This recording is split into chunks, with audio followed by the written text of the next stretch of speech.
Hello दोस्तों, स्वागत है हमारे यूट्यूब चैनल पर। पिछले दिनों हम शासन के प्रकार को देख रहे थे। आज कुछ और प्रकार देखेंगे शासन का। तो देखते हैं शासन का प्रकार। तो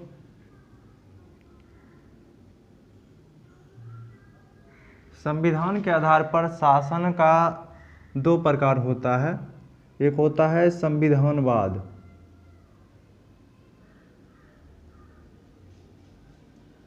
दूसरा होता है गैर संविधानवाद।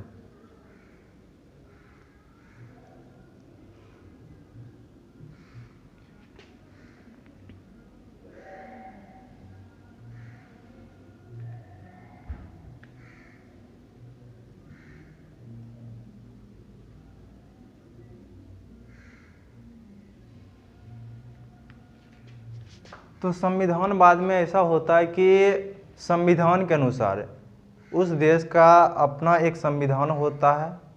संविधान का अर्थ हुआ लिखित रूप, नियम और कानून का लिखित रूप के अनुसार क्या किया जाता है, उस देश का संचालन किया जाता है। वहाँ का जितना भी कानून होगा उसके सर्वोच्च जो कानून होगा वो संविधान को माना जाएगा। तो ऐसे देश जहाँ संविधान को सर्वोच्च कानून माना जाता है वहाँ संविधानवाद चलता है। लेकिन वैसे कानून जहाँ संविधान नहीं रहता है या संविधान रहता भी है लेकिन उसको सर्वोच्च नहीं माना जाता है तो वो गैर संविधानवाद के अंतर्गत आता है। तो संविधानवाद के एक ही तंत्र है, जैसे लोकतंत्र हो गया।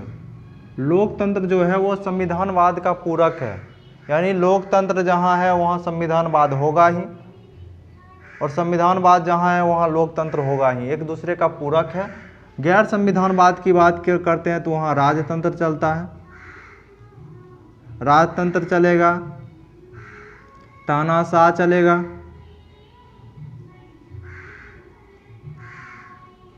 सैनिक शासन,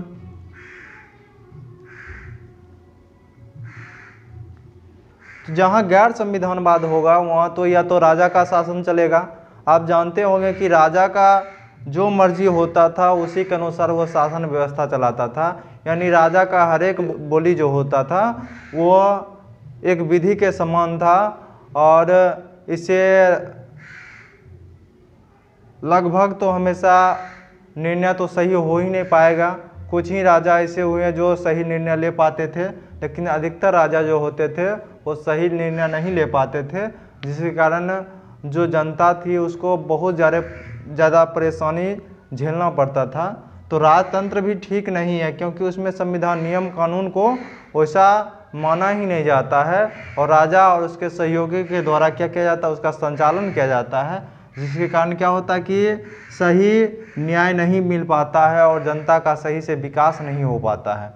तानाशाह की बात किया जाए तो तानाशाह में अभी आप उदाहरण देख सकते हैं कि जैसे हो गया अफगानिस्तान हो गया, उसके बाद उत्तर कोरिया हो गया, वहाँ जनता के बात को माना ही नहीं जाता है, यानी जनता कुछ भी सरकार के प्रति गलत कर दे। जैसे अभी हमारे देश में आप प्रधानमंत्री के प्रति कुछ भी बोल सकते हैं, लेकिन जहाँ राजतंत्र हो या तानाशाह हो या सैनिक शासन हो वहाँ के सरकार के प्रति आप कुछ भी बोलेंगे तो आपको बहुत बड़ा सज़ा मिल सकता है। इसका उदाहरण अभी आप उत्तर कोरिया में देख सकते हैं कि उत्तर कोरिया में तानाशाह चल रहा है किम जोंग का, और वहाँ जनता सरकार के प्रति कुछ भी बोलता है तो क्या किया जाता है, उसको बहुत बड़ा सजा दिया, ऐसा माना जाता है कि वहाँ तोप के सामने बांध के उसको उड़ा दिया जाता है। उसी प्रकार राजतंत्र में भी होता था कि राजा के खिलाफ कुछ नहीं बोला जाता था, राजा को देवतुल्य माना जाता था। और कुछ राजा ऐसे भी हुए जो अपने आप को भगवान घोषित भी कर लिए थे। सैनिक शासन में भी कुछ समय पहले पाकिस्तान में भी सैनिक शासन हुआ था, यानी सैनिक तख्तापलट के माध्यम से क्या किया गया था, वहाँ शासन चलाया गया था। और अभी म्यांमार की बात किया जाए, जिसको बर्मा पहले कहा जाता था, वहाँ भी सैनिक शासन चल रहा है। तो ये सब सैनिक शासन में ऐसा होता है कि जनता के विश्वास, जनता के बात को नहीं माना जाता है, इसलिए ये तीनों जो शासन है जहाँ गैर संविधानवाद रहता है वहाँ ये तीनों शासन चलता है और जनता के बात, विश्वास और विकास को नहीं देखा जाता है, सिर्फ अपना अपना बात मनवाया जाता है कि हम देश को मजबूत करेंगे, लेकिन उससे देश मजबूत होता नहीं है। देश धीरे धीरे खोखला हो जाता है। ऊपर से लगता है मजबूत है, लेकिन जनता के विकास नहीं होने के कारण कोई भी देश ऐसा हो जिसमें जनता का विकास सही से नहीं होता है, वो देश का विकास संभव नहीं है और ना ही वो देश कभी मजबूत हो पाएगा। तो संविधानवाद लोकतंत्र का पूरक है। जहाँ लोकतंत्र होगा वहाँ संविधानवाद होगा, जहाँ संविधानवाद होगा वहाँ लोकतंत्र होगा, क्योंकि लोकतंत्र ही ऐसा शब्द है जिसके तहत क्या होता है कि किसी भी देश का शासन एक संविधान के माध्यम से चलाया जाता है और संविधान को सर्वोच्च माना जाता है, किसी व्यक्ति को नहीं माना जाता है। आप इन तीनों में देखिएगा, किसी व्यक्ति विशेष को सर्वोच्च माना जाता है, लेकिन संविधानवाद जहाँ रहता है वहाँ नियम कानून को सर्वोच्च माना जाता है। यानी नियम कानून जो भी हो वही सर्वोच्च है और सभी जनता के लिए बराबर नियम कानून है। लेकिन यहाँ जो होता है, यहाँ गड़बड़ी होता है। यहाँ राजतंत्र होगा तो राजा के जितना भी सगे संबंधी होगा उसके लिए कुछ अलग नियम कानून होंगे, पुरोहित के लिए अलग कानून होंगे और आम जनता के लिए अलग कानून होंगे। तानाशाह में उसके परिवार के जितना भी आदमी होगा तो उसके लिए अलग कानून होगा, सैनिक शासन में सैनिक के लिए अलग कानून होगा। तो ये सब ये गैर संविधानवाद का लक्षण है और ये लोकतंत्र संविधानवाद का लक्षण है। अब देखते हैं हम कि शासन के कुछ अन्य प्रकार हैं।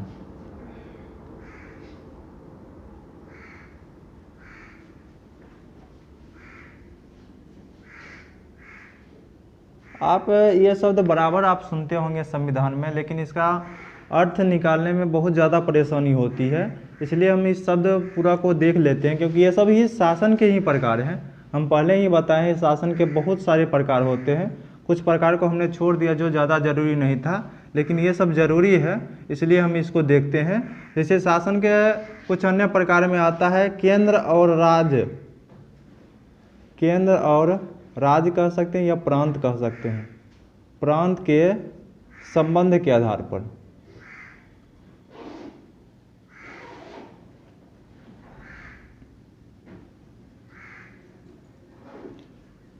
केंद्र और प्रांत के संबंध के आधार पर आप देख सकते हैं, तो इसमें होता है परिसंघात्मक, संघात्मक, उसके बाद होता है एकात्मक।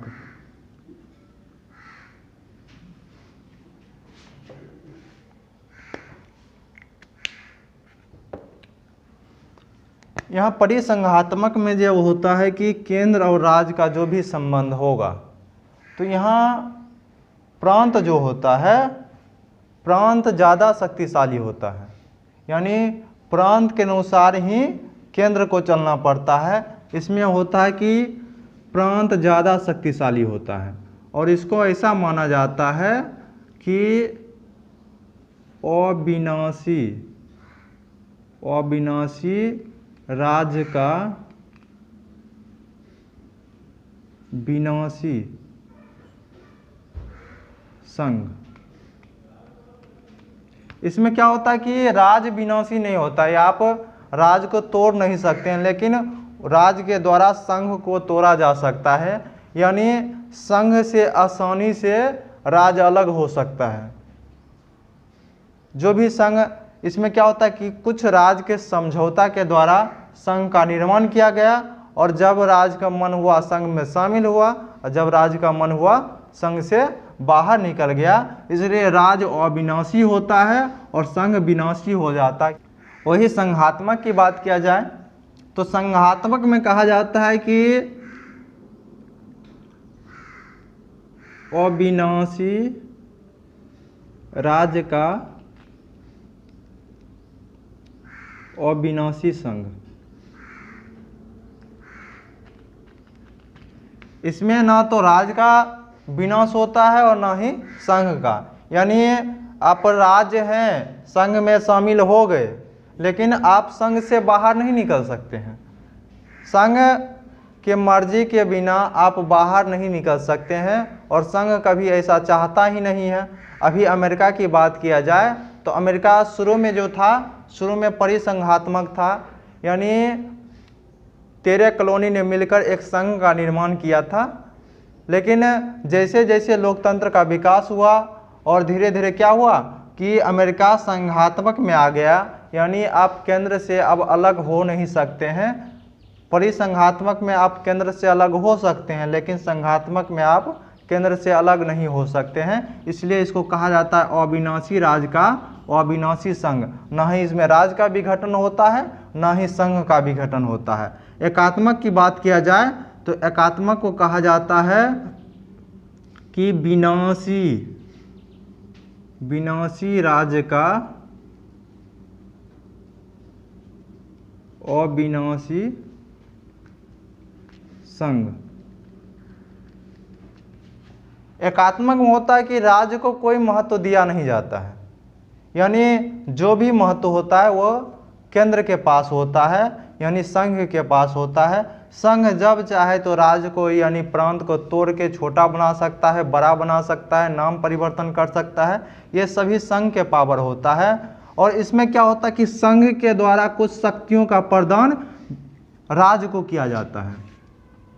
संघ के द्वारा कुछ शक्ति का प्रदान राज्य के द्वारा किया जाता है। लेकिन परिसंघात्मक और संघात्मक में क्या होता है कि राज्य के द्वारा कुछ शक्ति को संघ को दिया जाता है। जैसे हो गया इसमें परिसंघात्मक और संघात्मक में केंद्र को क्या किया जाता है, राज्य शक्ति देता है।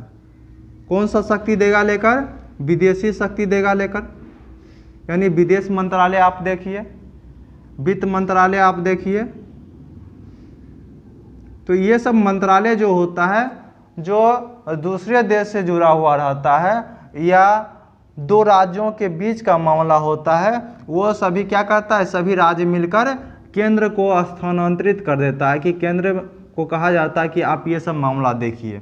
लेकिन एकात्मक में क्या होता है कि केंद्र कुछ मामला जो है जो राज्य के हित के लिए है, जनता के हित के लिए है, वो क्या किया जाता है, राज्य को स्थानांतरित कर देता है कि राज्य आप ये मामला देखिए। तो एकात्मक दृष्टि से क्या होता है कि राज्य विनाशी होता है, संघ अविनाशी होता है। आप ये बराबर सुनते होंगे अविनाशी राज्य का अविनाशी संघ, विनाशी राज्य का अविनाशी संघ। तो ये सब जो है ये सब इसी के आधार पर बोला जाता है। अब भारत की बात किया जाए तो भारत में दोनों का मिश्रण पाया जाता है, यानी संघात्मक और एकात्मक का मिश्रण यहाँ पाया जाता है। कुछ स्थिति में ये संघात्मक स्थिति को देखा जाता है और कुछ में एकात्मक स्थिति को देखा जाता है। तो भारत के बारे में आप कह सकते हैं कि संकट के दौर में ये एकात्मक हो जाता है। तो भारत के संघ के बारे में ऐसा बोला जाता है कि यहाँ विनाशी राज्य है और अविनाशी संघ है, यानी भारत सरकार के द्वारा क्या किया जा सकता है कि राज्य को नाम बदल सकता है, राज्य के सीमा को बदल सकता है, सीमा को बढ़ा सकता है, घटा सकता है। ये संघ के पास पावर है और संघ के द्वारा कुछ शक्तियों का प्रदान जो है वो राज्य को कर दिया गया है, जिसको आप संघ सूची और राज्य सूची के बारे में देखे होंगे। तो संघ सूची के बाद जो होता है, जैसे अब संघ में देखिएगा ये जो संघात्मक व्यवस्था है तो अवशिष्ट शक्ति जो होता है, यानी जिस पे कानून नहीं बना है वो राज्य के पास होता है। जिस पे कानून अभी तक नहीं बना हुआ है वो सभी राज्य के पास होता है। लेकिन एकात्मक में क्या होता है कि अवशिष्ट शक्ति जो होता है जिस पे कानून अभी तक नहीं बना है वो संघ के पास होता है और सर्वाधिक शक्ति संघ के पास होता है, यहाँ सर्वाधिक शक्ति राज्य के पास होता है। तो ये सभी क्या है, परिसंघात्मक, संघात्मक और एकात्मक जो है ये केंद्र और प्रांत, ये प्रांत को आप राज्य लिख सकते हैं। राज्य के संबंध के आधार पर इसका विभाजन किया जाता है, शासन के विभाजन को। ये आपको बराबर संविधान में देखने को मिलेगा, ये भारत का संविधान हो या दूसरे देश का संविधान हो।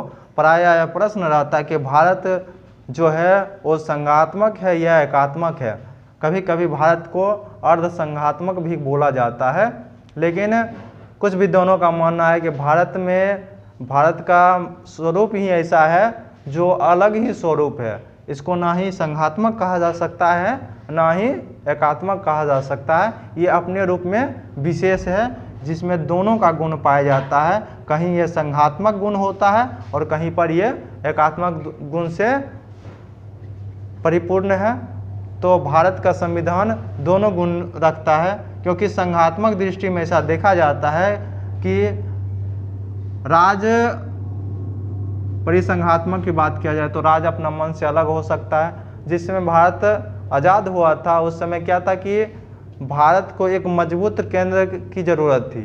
यानी केंद्र अगर मजबूत नहीं होता तो क्या होता कि जैसे जम्मू कश्मीर हो गया, हैदराबाद रियासत हो गया, जूनागढ़ हो गया, तिरुवनाकोर हो गया, ये सब रियासत उस समय भारत से अलग हो जाते। उस समय की स्थिति को देखते हुए भारत को एक मजबूत केंद्र की ज़रूरत थी, इसलिए भारत ने एकात्मक दृष्टि को अपनाया। कुछ स्थिति में संघात्मक भी है, क्योंकि एकात्मक जो सरकार होती है उसमें जनता को सही से, क्योंकि केंद्र सरकार के सभी मंत्री ही नीचे के लोग को देखेगा तो देरी हो जाएगी। इसलिए संघात्मक दृष्टि में राज्य का निर्माण किया जाता है, कुछ प्रांत का निर्माण किया जाता है, जो क्या होता है कि स्थानीय स्तर पर विकास की स्थिति को और बहुत सारी स्थिति को आसानी से देख पाता है। तो इसलिए भारत में एकात्मक स्थिति के साथ साथ संघात्मक स्थिति के भी कुछ शामिल किए गए हैं। यानी अधिकतर माना जाता है कि भारत संघात्मक स्थिति के करीब है, लेकिन जैसे बात किया जाए कि आपातकाल का बात हो गया, कुछ चीज़ का भी बात हो जाता है, आपातकाल हो गया, तो इस स्थिति में क्या होता है कि भारत एकात्मक हो जाता है। तो हम देखते हैं अब कि शासन के कुछ अन्य प्रकार में कार्यपालिका और विधायिका के संबंध के आधार पर जो शासन का विभाजन किया गया है। कार्यपालिका और विधायिका, इसकी चर्चा हम पहले कर चुके हैं, विधायिका के संबंध के आधार पर।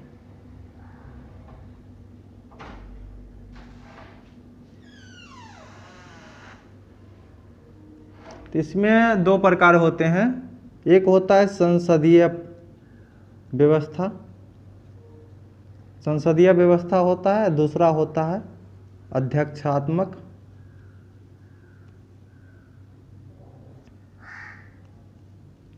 अध्यक्षीय प्रणाली। संसदीय प्रणाली और अध्यक्षीय प्रणाली की बात किया जाए तो संसदीय प्रणाली में जो भी वर्तमान में भारत में है, इसमें क्या गुण हैं और अध्यक्षीय प्रणाली में क्या गुण होते हैं, ये ऐसा देखा जाता है। तो संसदीय प्रणाली में क्या होता है कि विधायिका जो होता है, विधायिका के सदस्य से ही कार्यपालिका का चयन होता है। यानी जो दल क्या होता है, जिस दल का बहुमत हो उस दल का ही विधायिका बनाया जाता है और उस दल से ही कुछ मंत्री चुनकर कार्यपालिका का निर्माण किया जाता है। यह संसदीय व्यवस्था का देन है। और इसमें जो राष्ट्र प्रमुख होता है, राष्ट्र प्रमुख की बात किया जाए तो राष्ट्र प्रमुख नाम मात्र का होता है। नाम मात्र मतलब कि एक प्रतीकात्मक होता है कि ये राष्ट्र प्रमुख है, लेकिन जो शासन का जो प्रमुख होता है, यानी सरकार का जो प्रमुख होता है, सरकार का प्रमुख प्रधानमंत्री होता है इसमें। तो संसदीय प्रणाली में विधायिका से ही क्या होता है कि कार्यपालिका का निर्माण होता है। अध्यक्षीय प्रणाली की बात किया जाए तो इसमें विधायिका और कार्यपालिका अलग अलग होता है। विधायिका और कार्यपालिका अलग अलग होता है। यानी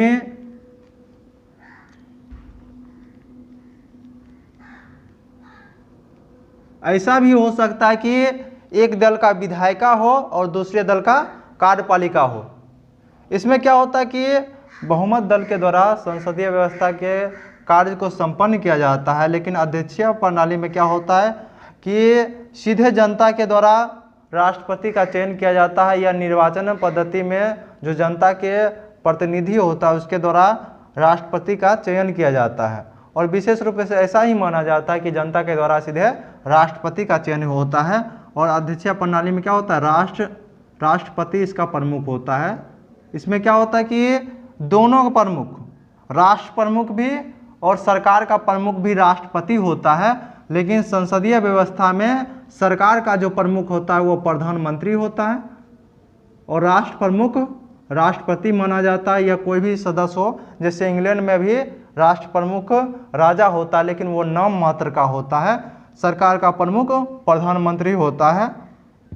अध्यक्षीय प्रणाली में क्या होता है कि सरकार का प्रमुख हो या राष्ट्र का प्रमुख हो, दोनों क्या होता है कि राष्ट्रपति ही होता है।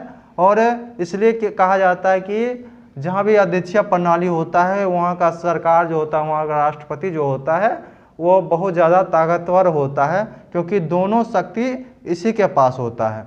सरकार का भी शक्ति और राष्ट्र का भी शक्ति इसी के पास होता है। और यहाँ क्या होता है कि विधायिका और कार्यपालिका दोनों अलग अलग होगा। तो अध्यक्षीय प्रणाली के सबसे अच्छा उदाहरण माना जाता है यूएसए, और संसदीय प्रणाली में इंग्लैंड माना जाता है। इंग्लैंड यूएसए में आप देखेंगे कि वहाँ का जो राष्ट्रपति होता है, तो वहाँ क्या होता है कि विधायिका होता है उसको कार्यपालिका से कोई मतलब नहीं होता है। कार्यपालिका का जो प्रमुख होता है वो राष्ट्रपति होता है।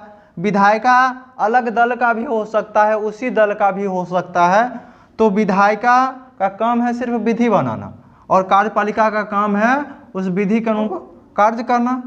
तो कार्यपालिका अपने स्तर पर राष्ट्रपति के द्वारा काम करता है, लेकिन यहाँ क्या होता है कि विधायिका और कार्यपालिका दोनों का प्रमुख प्रधानमंत्री होगा और दोनों एक ही दल का होता है, इसलिए दोनों में टकराव की संभावना कम होती है। यहाँ टकराव की संभावना बहुत ज़्यादा होता है, क्योंकि दोनों अलग अलग दल का भी हो सकता है, प्रायः अलग दल का ही हो जाता है। और ऐसा माना जाता है कि इसमें क्या होता है कि प्रधानमंत्री का कार्यकाल जो होता है वो 5 वर्ष का माना जाता है, लेकिन ऐसा आप देखेंगे कि निश्चित नहीं होता है, बीच में भी गिर सकता है। जिस समय ये बहुमत खो देगा इस समय क्या होगा, इसका सरकार गिर जाएगा। लेकिन अध्यक्षीय प्रणाली में ऐसा होता है कि यह बहुमत खो दे या कुछ भी हो, जब तक क्या होगा कि इसका शासनकाल पूरा नहीं होगा तब तक क्या होगा, ये हट नहीं सकता है। हाँ, एक ऐसा स्थिति हो सकता है जब विधायिका के द्वारा महाअभियोग चला के इसको हटाया जा सकता है, लेकिन ये इतना आसान नहीं होता है। इसलिए ऐसा कहा जाता है कि जहाँ राष्ट्रपति शासन होता है, यानी अध्यक्षीय प्रणाली जहाँ पर चलता है, वहाँ का राष्ट्रपति जो होता है वो बहुत पावरफुल होता है। इसमें क्या होता है कि जनता के द्वारा चुना गया, तो जनता क्या कर सकता है कि बहुमत अगर ठीक रहे तो ठीक है, नहीं तो क्या होता है कि बहुत सारे दल मिलकर क्या होता है सरकार गिरा भी सकता है। तो इससे क्या होता है कि बराबर सरकार यहाँ बदलते रह सकता है, लेकिन यहाँ जल्दी सरकार नहीं बदलेगा। इसका कुछ फायदा भी है, कुछ नुकसान भी है। सरकार जल्दी जल्दी बदलेगा तो यहाँ चुनाव भी जल्दी जल्दी कराना पड़ेगा, जिसके कारण खर्चा भी ज़्यादा होगा। यहाँ चुनाव का खर्चा कम होता है।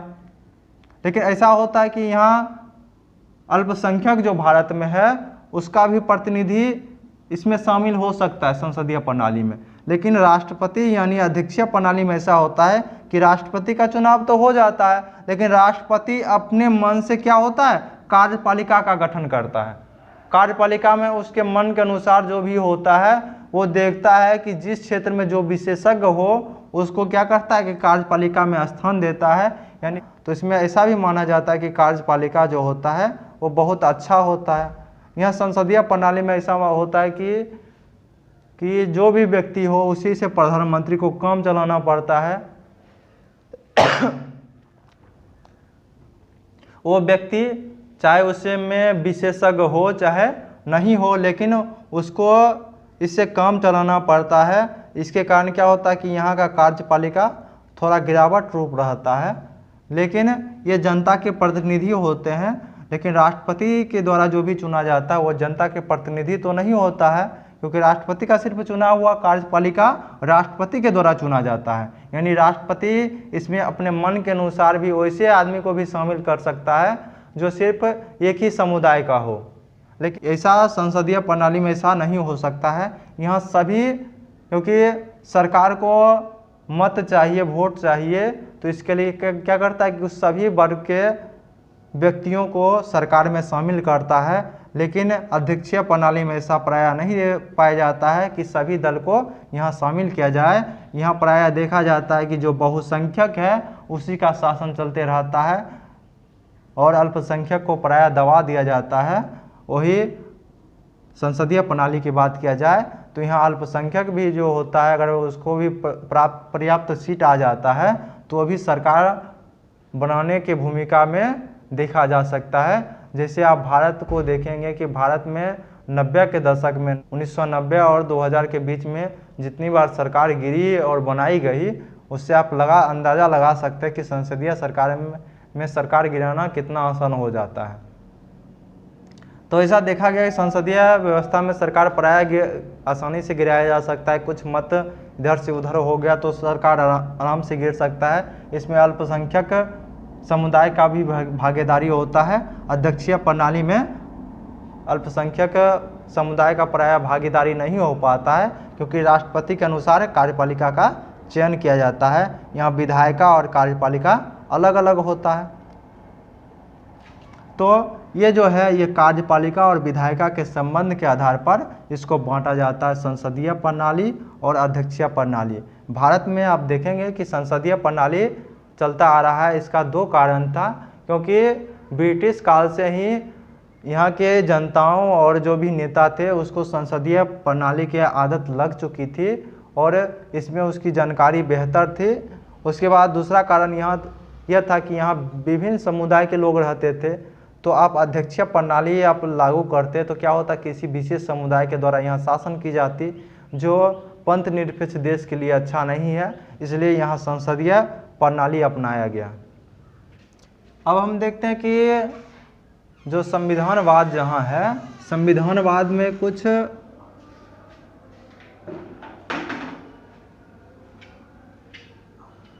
चुनौती है। चुनौती का सामना कैसे करता है? जैसे संविधानवाद का सबसे चुनौती है दबाव समूह। आप प्रायः देखेंगे कि एक चैप्टर ही निर्धारित कर दिया जाता है दबाव समूह का। आखिर ये दबाव समूह क्या होता है?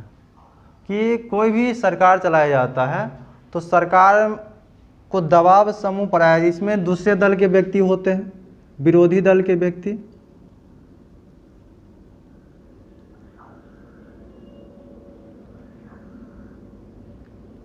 कोई ऐसा नेता होगा जिसका लोकप्रियता क्या हो कि किसी प्रांतीय क्षेत्र में विशेष हो, जिसके चलते क्या होता कि जनता के द्वारा वो क्या करता है कि विद्रोह उत्पन्न कर सकता है। जैसे कुछ दिन पहले अन्ना हजारे के द्वारा क्या किया गया था, विरोध, भ्रष्टाचार हटाओ विरोध किया गया था।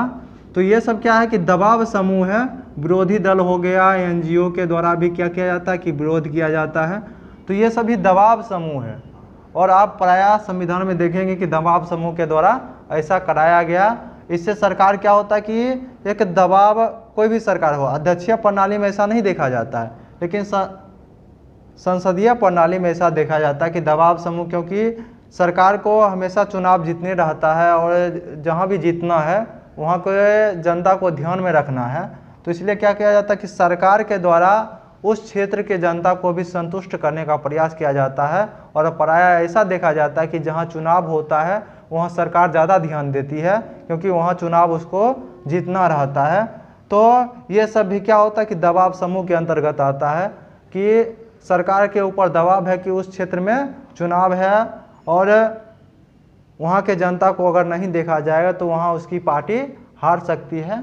तो ये सभी संविधानवाद के दबाव समूह हो गया। उसके बाद होता है व्यक्ति पूजा।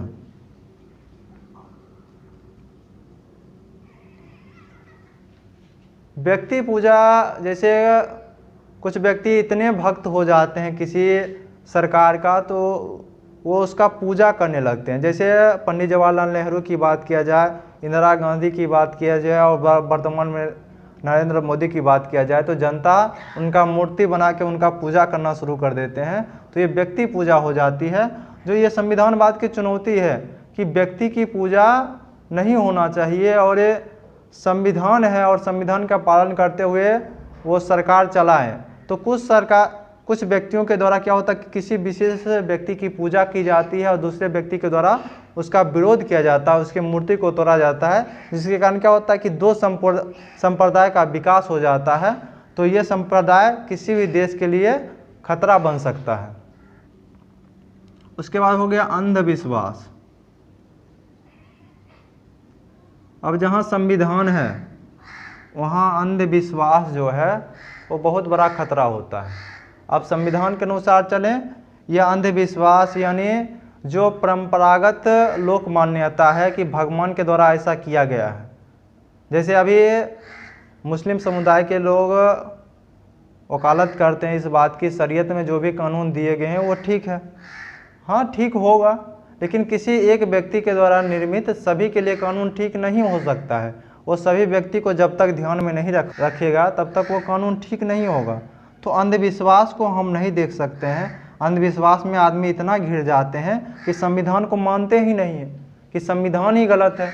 कुछ ऐसे व्यक्ति होते हैं जो मानते हैं कि संविधान पूरी की पूरी गलत है, क्योंकि संविधान किसी एक व्यक्ति के पक्ष में लिखा गया है। लेकिन आप भारत के संविधान को पढ़ेंगे, आप सही से अगर पढ़ लिए तो आप ऐसा नहीं बोलेंगे कि संविधान किसी एक व्यक्ति के पक्ष में लिखा गया है। लेकिन जो व्यक्ति सही से संविधान का अध्ययन नहीं करते हैं वो बराबर वकालत करते रहते हैं कि संविधान गलत लिखा गया है और अंग्रेज़ों का नकल किया गया है। तो ये कहने वाले व्यक्ति पहले संविधान को अच्छी तरह से समझ ले।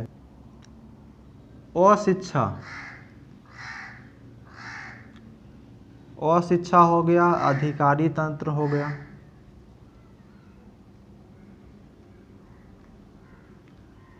तो अशिक्षा जो होता है कि किसी भी व्यक्ति संविधान का अध्ययन सही से नहीं किया, यानी वहाँ व्याप्त शिक्षा वैसा नहीं है, तो वह संविधान को जान नहीं पाता कि संविधान आखिर हमारा क्या कह रहा है। और संविधान के सही से जानकारी नहीं होने के कारण उसको सही से न्याय नहीं मिल पाता है, ना ही वो देश के कानून को जान पाता है कि कानून कैसा है। तो ये अशिक्षा भी देश के विकास के लिए बाधक बन जाता है। तो सबसे पहले संविधान बनाए तो आप शिक्षा जगत में भी कुछ बढ़ोतरी करें, जिसके कारण क्या हो कि हमारे समाज में शिक्षा का विकास हो, लोग संविधान के बारे में जाने। और देश का जब ही संविधान के बारे में जानेगा तो वो देश के बारे में जान जाएगा, और देश में क्या कानून लागू होता है क्या कानून लागू नहीं होता है वो हमारे संविधान में का देन है। क्योंकि कोई भी कानून जो होता है वो संविधान के अनुसार ही चलना पड़ता है, यानी संविधान का वो अतिक्रमण करेगा तो उसको उस भाग तक उसको रद्द कर दिया जाएगा। तो ये संविधान का मान्यता है। लेकिन संविधान का अधिकतर को ज्ञान नहीं होने के कारण हमारा देश अभी भी बाधक की स्थिति में है, यानी विकास में बाधक प्रायः देखा जाता है। अधिकारी तंत्र की बात किया जाए तो संविधान के द्वारा पूरे देश का शासन किसी एक व्यक्ति के द्वारा चलाया नहीं जा सकता, इसलिए सरकार के द्वारा बहुत सारे अधिकारी को लगाया जाता है जन सेवा में। लेकिन अधिकारी प्रायः ऐसा मानते हैं कि जो भी अधिकार संविधान के द्वारा दिया गया उसका दुरुपयोग करना शुरू कर देते हैं। लाल फीताशाही, आप बराबर सुनते होंगे शब्द लाल फीताशाही। लाल फीताशाही क्या होता है कि आप प्रायः देखेंगे कि जो फाइल होता है वो लाल कपड़े में बांधा जाता है, लाल फीता का कपड़ा होता है उसमें बांधा जाता है। तो ऐसा देखा जाता है कि अधिकारी तंत्र के द्वारा जो फाइल होता है वो एक जगह से दूसरे जगह भेजा जाता है सिर्फ बना के, लेकिन वो ज़मीन पे उतर नहीं पाता है। इसको एक और कहा जाता है कि फाइल को या तो बांध के रख दिया या कागजी घोड़ा दौड़ा दिया गया, यानी कागज़ पे सिर्फ लिख दिया गया कि विकास हो गया, लेकिन ज़मीन पर उसका विकास देखने को नहीं मिलता है। लाल फीताशाही का अर्थ हुआ कि फाइल को ही बंद करके एक कमरे में रख दिया जाए, तो ये लाल फीताशाही हुआ। और अधिकारी तंत्र बराबर इसका प्रयोग करते रहते हैं, जो संविधान बाद के विकास में ये सब चुनौती है और सरकार के द्वारा इस पर प्रायः ध्यान दिया जाता है और ध्यान देना भी चाहिए। तो ये सभी संविधानवाद की चुनौती हैं। आप प्रायः इस शब्द का उच्चारण जो है आप संविधान में देखेंगे। अब हम देखते हैं लोकतंत्र के प्रकार।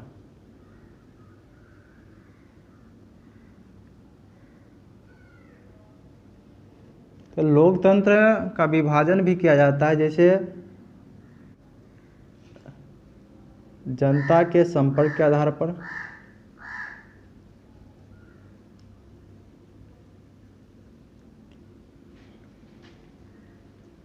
उसके बाद हो गया कि विचारधारा, और तीसरा हो गया राजनीतिक दल के आधार पर।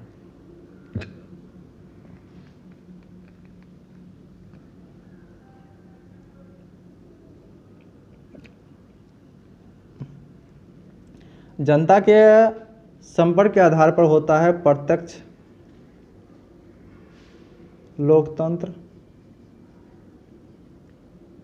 दूसरा होता है अप्रत्यक्ष लोकतंत्र।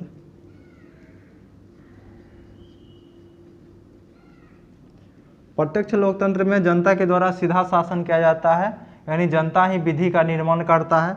और प्रत्यक्ष लोकतंत्र में ऐसा होता है कि जनता का जो भी प्रतिनिधि होता है उसके द्वारा क्या किया जाता है, विधि का निर्माण किया जाता है और शासन चलाया जा सकता है। प्रायः देखा जाता है कि प्रत्यक्ष लोकतंत्र अभी के युग में संभव नहीं है, क्योंकि जनसंख्या बहुत ज़्यादा है, इसलिए सीधे जनता के द्वारा शासन नहीं किया जा सकता है। लेकिन अप्रत्यक्ष लोकतंत्र अभी जितना भी देश है उसमें ऐसा देखा जाता है कि अप्रत्यक्ष लोकतंत्र चलता है। स्विट्जरलैंड जो है वहाँ ऐसा माना जाता है कि प्रत्यक्ष लोकतंत्र है, लेकिन वहाँ भी वो है वो प्रत्यक्ष लोकतंत्र के समीप है, क्योंकि बहुत हद तक वहाँ ऐसा देखा जाता है कि जनता के मत को ध्यान में रखकर कानून बनाया जाता है। और प्रत्यक्ष लोकतंत्र में जो होता है वो प्रतिनिधि, जनता के प्रतिनिधि के द्वारा कानून का निर्माण किया जाता है, कार्यपालिका का निर्माण किया जाता है। इसलिए जो अप्रत्यक्ष लोकतंत्र होता है इसको प्रतिनिधि लोकतंत्र भी कहा जाता है।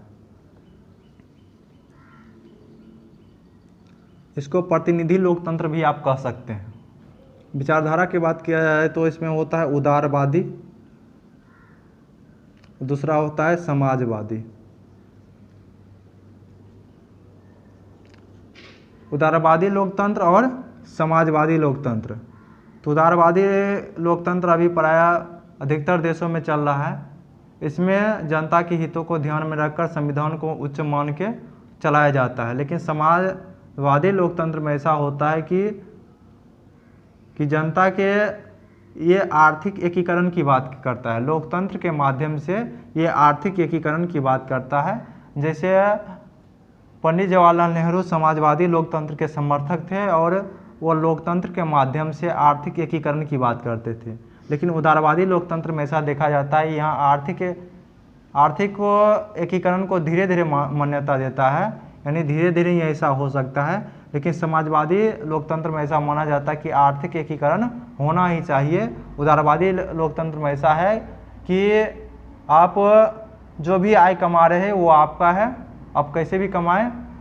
लेकिन समाजवादी एकीकरण में ऐसा है कि अमीर तबके के जो भी है उसको अधिक से अधिक टैक्स लगाकर गरीब तबके में बांटा जाए। इसका अलग अलग फायदा भी है और अलग अलग नुकसान भी है। ये आप अर्थव्यवस्था के चैप्टर में पढ़ेंगे, यानी अर्थशास्त्र जब भी हम पढ़ाएंगे ये बताएंगे उदारवाद का अर्थ क्या होता है और समाजवाद का अर्थ क्या होता है। जैसे 1991 के बाद भारत में उदारीकरण की दौर शुरू हुआ। तो उदारीकरण में क्या क्या व्यवस्था आई, ये अर्थशास्त्र का विषय का ये सब चैप्टर है। जब तक अर्थव्यवस्था को नहीं समझेंगे तब तक इसको समझने में थोड़ा दिक्कत होगा। तब तक हम देख लेते हैं राजनीतिक दल के आधार पर जो लोकतंत्र का विभाजन किया गया। इसमें होता है एक दलीय लोकतंत्र हो गया, द्विदलीय हो गया और तीसरा हो गया बहुदलीय। एक दलीय लोकतंत्र में ऐसा होता है कि एक ही दल के व्यक्ति सरकार बनाता है। उसमें क्या होता है कि दूसरे दल जितना भी होते हैं उसका प्रयास या उसका मत क्या होता है लगभग नगण्य होता है, या एक दल जो होता है उसी में वो शामिल हो जाता है। तो वो देश का जो भी सरकार बनेगा उसी एक दल से बनेगा। जैसे आप देख सकते हैं कि 1977 से पहले भारत में भी ऐसा देखा गया कि एक दलीय सरकार था, यानी कांग्रेस का वर्चस्व था। यहाँ दो दल का विभाजन नहीं था। शुरू आज़ादी से लेकर 1977 तक सिर्फ एक ही दल था भारत में, वो था कांग्रेस दल, और उसी का सरकार बनता था। द्विदलीय व्यवस्था की बात किया जाए तो द्विदलीय में दो दल के द्वारा ऐसा देखा जाता है कि दो दल के द्वारा ही सरकार का निर्माण, या तो यह दल बनाएगा या दूसरा दल बनाएगा।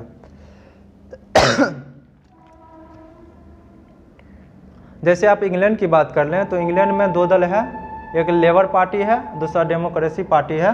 तो ये दोनों के द्वारा क्या होता है कि द्विदलीय व्यवस्था के द्वारा क्या किया जाता है, वहाँ सरकार बनाया जाता है। और अमेरिका में भी प्राय ऐसा ही देखा गया कि दो ही दल है।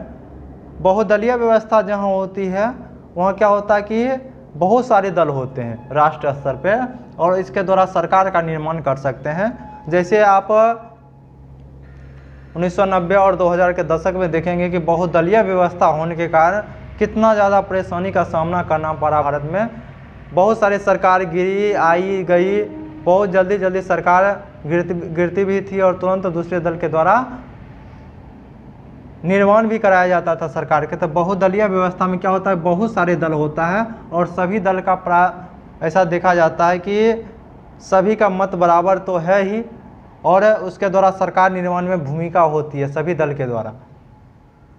तो ये दल कभी कभी अच्छा भी होता है, कभी कभी खराबी भी हो जाती है इस दल में, क्योंकि सरकार जल्दी से गिर भी जाती है। बहुदलीय में अच्छाई यही है, इसमें जो अल्पसंख्यक है या जो जिस समुदाय के व्यक्ति कम है उसका भी इस शासन में, सरकार में योगदान होता है। एक दलीय में वैसा होता नहीं, जो बहुसंख्यक है उसी का दल बनकर रह जाता है। ये द्विदलीय में क्या होता है कि दो दल प्राय सरकार चलाते हैं। जैसे अभी भारत में बात किया जाए तो भारत में एनडीए चलता है और यूपीए, ये दोनों सरकार चला जाए। अभी माना जाता है कि भारत में दो दल हैं, द्विदलीय व्यवस्था है।